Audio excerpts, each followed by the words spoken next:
The date is January 18th, 2026. The place, Gillette Stadium in Foxborough, Massachusetts. And it is cold. Oh, it is bitterly cold. Like a late winter afternoon, 30 degrees, snow flurries are just sort of dancing across the turf. You can just feel that New England grit in the air. Totally. The Patriots are warming up for this huge AFC Divisional Playoff game against the Texans. The tension is just, it's palpable. Right, the crowd's freezing, but they are absolutely electric. And then, through this sea of coaches and players and media, this figure emerges on the sidelines. And there's no fanfare, no red carpet, nothing like that. Just a guy in a navy blue puffer coat with these red zippers and a beanie pulled down low. He's just blending in. Honestly, he looks like he could be anyone there. But it can't blend in for long, not anymore. The cameras, they find him instantly. And the crowd sees him. And just like that, Zac Efron returned. Welcome to StarScope Report. I'm Jordan. And I'm Jamie. And today, we are diving deep into the headlines to uncover Hollywood drama, music industry shakeups, and, the real stories behind the fame. Our mission is pretty simple. We take all the sources, the articles, the photos, the insider reports, and we connect the dots for you. Exactly. And today, it is all about that one headline. Zac Efron, what really happened? Because if you follow pop culture at all, you know it's been weirdly quiet for him. The silence has been so loud. But yesterday, at that snowy game, the silence just completely broke. It really did. And we're not just here to, look at the photos and say, oh, cool, a celebrity. No. We're breaking down why this appearance is basically a masterclass in branding. We're going to get into that really scary health incident in Ibiza that came before all this silence. And the details on that are terrifying. They are. Plus, the massive new movie projects he's been filming, sort of in secret. And we have to talk about the ring. The Super Bowl ring moment. Oh, that was such a power move. We'll definitely get into the sociology of that one. So yeah, buckle up. We are peeling back all the layers on the return of Zac Efron. Let's get into it. Let's do it. Okay, so this Patriots game yesterday. On the surface, it's just a celebrity at a football game. We see it all the time. All the time. But nothing with Efron ever feels accidental. Oh, rarely. And if you look at the visuals, the story is right there. It is. You mentioned the coat navy blue red zippers. That is a direct nod to the Patriots' colors. 100%. He didn't show up in some, flashy designer gear that screams Hollywood. He looked like he was ready to brave the cold with everyone else. It was all about authenticity. It was pure grit. Yeah. And seeing him there with the snow falling, honestly, it felt so cinematic. Yeah, I saw a tweet that said something like it was the basketball legend from High School Musical invading the football turf. But he did not look like Troy Bolton yesterday. No, and that's the whole point. Yeah. He looked rugged, he looked older, but in a good way, like he's lived a little. Right, but here's where it gets really interesting. The viral moment wasn't just him being there, it's who he was with. He's on the field with Robert Kraft, the CEO of the Patriots.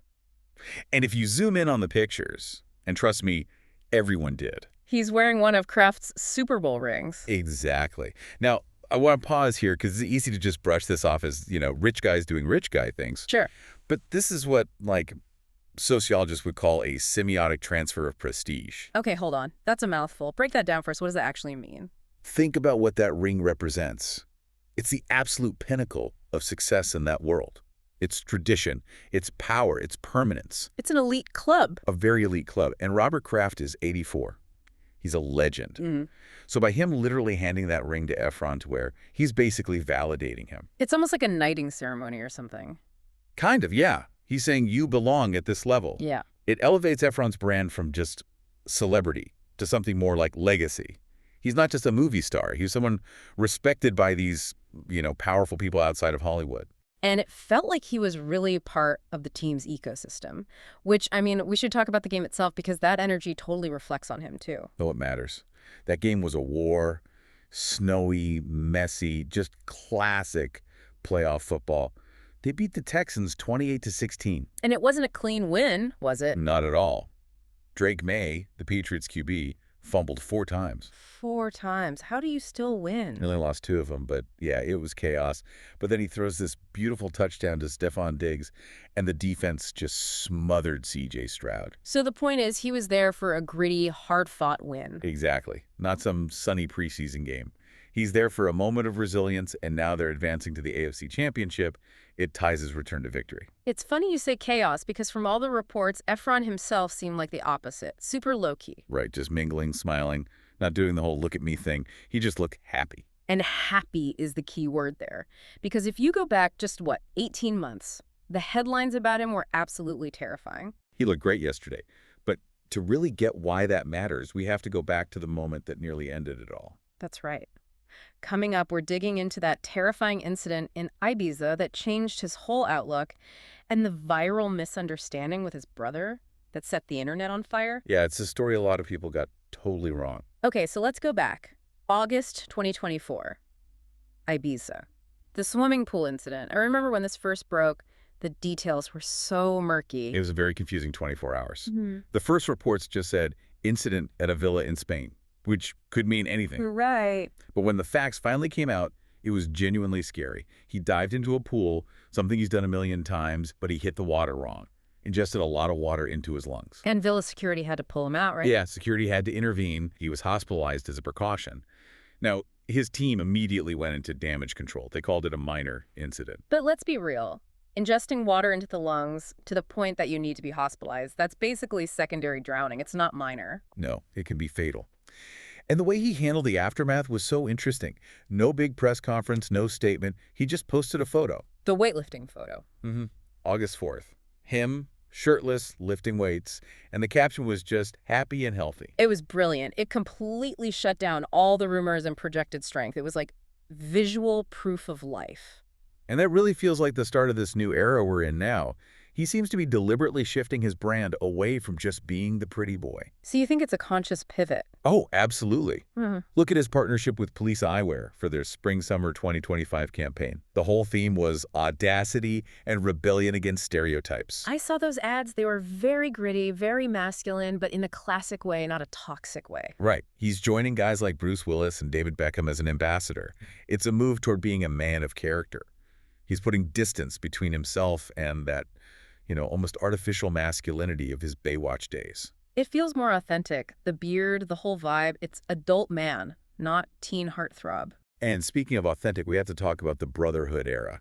Because before this game, the only other time we really saw him out was at Dancing with the Stars in November.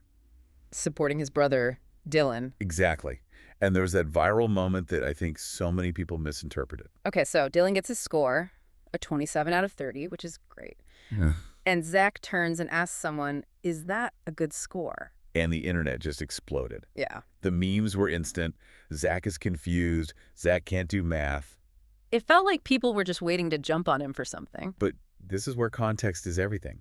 Dylan went on SiriusXM and clarified the whole thing. He said Zac wasn't confused, he was impressed.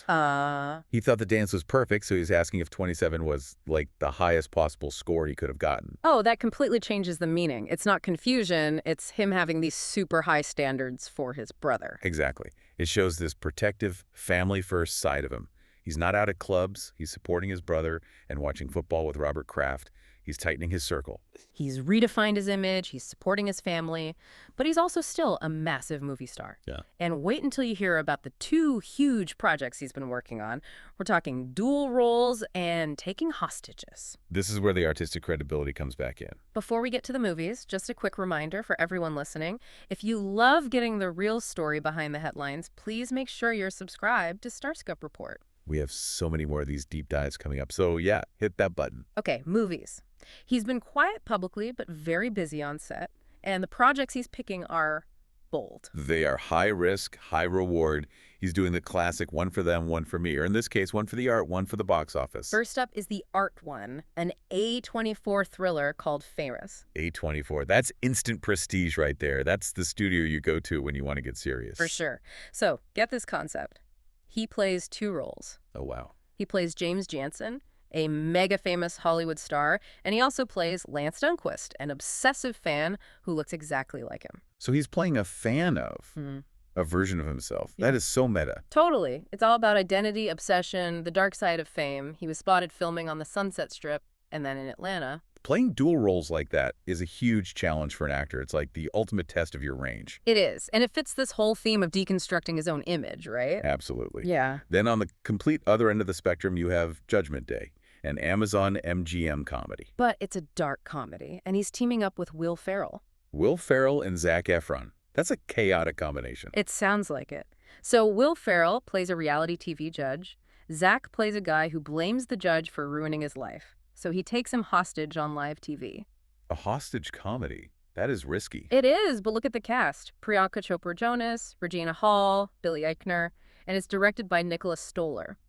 Who did Neighbors? Exactly. Neighbors was really that first big turning point for Efron into adult comedy. We know he and Stoller have great chemistry, so he's balancing the risk of the A24 movie with something that's a more proven formula for him. It's so smart. It's a perfect portfolio, proving he can act and proving he can still open a blockbuster. Which brings us back to the timing of that Patriots game. Right. So the Patriots just advanced. They play the Broncos next week, if they win that. Super Bowl LX, February 8th, Santa Clara. The rumors are already swirling. Is he going to be there? I would bet money on it. Super Bowl week is this whole celebrity ecosystem. You have all the parties, all the events. It's where business gets done. And since he's basically part of the Patriots family now, ring and all, if they make it to the Super Bowl. He'll be front and center. Think about it. It's the perfect promotional tour for these movies without him ever having to do a single probing interview about his health. It's promotion by proximity. It's genius. It's the economy of presence. We've covered the scare, the comeback, and the movies. But before we go, we have one final thought on what this economy of presence really means for a star like Zac. I think it's all about selective visibility. We're just drowning in content these days. Influencers post, what, 10 times a day? At least. Zac Efron is doing the exact opposite. He isn't everywhere. He's not on Instagram Live every night. So when he does show up, like at that game, it becomes an event. It feels special. Scarcity creates value. Exactly. He turned a really scary accident into a chance to reset his entire public life, and he's come back with this authentic, gritty vibe. And I really am loving this whole brotherhood era. Cheering on Dylan, hanging with the Patriots brotherhood, playing these complex dual roles. He just seems comfortable in his own skin. And that's the key. He's not trying to be a teen heartthrob anymore. He's a man in his late 30s who likes football and supports his family and takes on weird acting roles. He's finally graduated. It's a good look on him. And I, for one, cannot wait to see if he shows up in Santa Clara. I'll be watching for that puffer coat. Well, that wraps up this deep dive. You've been listening to StarScope Report, where Jordan and Jamie uncover the stories shaping Hollywood music and pop culture. Thanks for tuning in. And don't forget to subscribe for more stories that keep the stars shining. See you next time.